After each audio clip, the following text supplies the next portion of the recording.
Daily கன்சிஸ்டண்ட்டாக ஓடிட்டு தான் இருக்கேன். ஆனால் ஒரு ஃப்ரீ ஃப்ளோவாக ஓட முடியல. லைக் உடம்புல ஒரு மாதிரி டைட்டாக இருக்க மாதிரியே இருக்குது. என்னால் என் காலை தூக்கி போட்டே ஓட முடியல அப்படின்னு நினச்சிட்டு இருக்கீங்கன்னா கவலைப்படாதீங்க. எனக்கும் அதே தான் நடந்துகிட்ருக்கு. என்னன்னு விரிவாக சொல்கிறேன். ஸோ நானும் கடந்த ஒரு 12 நாளாக ரெகுலராக ஓடிட்டு இருந்தேன். ஸோ இன்றைக்கி வரைக்குமே பார்த்திங்கன்னா என்னால் ஒரு கால் நல்லா தூக்கி போட்டு ஒரு ஃப்ரீயாகவே ஓட முடியல. ஒரு மாதிரி ஏதோ பிடிச்சி இழுக்கிற மாதிரியே ஒரு ஃபீல் வந்துகிட்டே இருந்தது. இது நான் லாஸ்ட் 2 வீடியோவில் சொன்ன அதே ரீசன் தான், பாடி ரீகம்போசிஷன்.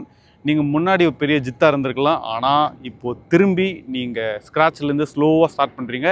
அப்போ உங்கள் உடல் சொல்கிறத தான் நீங்கள் கேட்டாகணும்.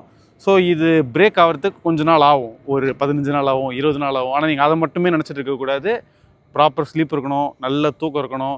அண்ட் ரன்னிங்னா ரன்னிங் மட்டும் கிடையாது. நீங்கள் ரன்னிங்கும் பண்ணணும், மொபிலிட்டியும் பண்ணணும், ஸ்ட்ரென்த் ட்ரைனிங்கும் பண்ணணும். இந்த மொபிலிட்டினா என்ன, ஸ்ட்ரென்த் ட்ரைனிங்னா என்னன்றதை அடுத்த வர வீடியோவில் நான் சொல்கிறேன். ஸோ நீங்கள் இப்போ தான் ஓட ஆரம்பிச்சிருக்கீங்க, ஒரு மாதிரி ஐயோ என்னத்தடா ஓடின்னு உடம்புலாம் டயர்டாக இருக்குன்னு நினச்சிங்கன்னு மட்டும் விட்டுறாதீங்க. ஓடிட்டே இருங்க.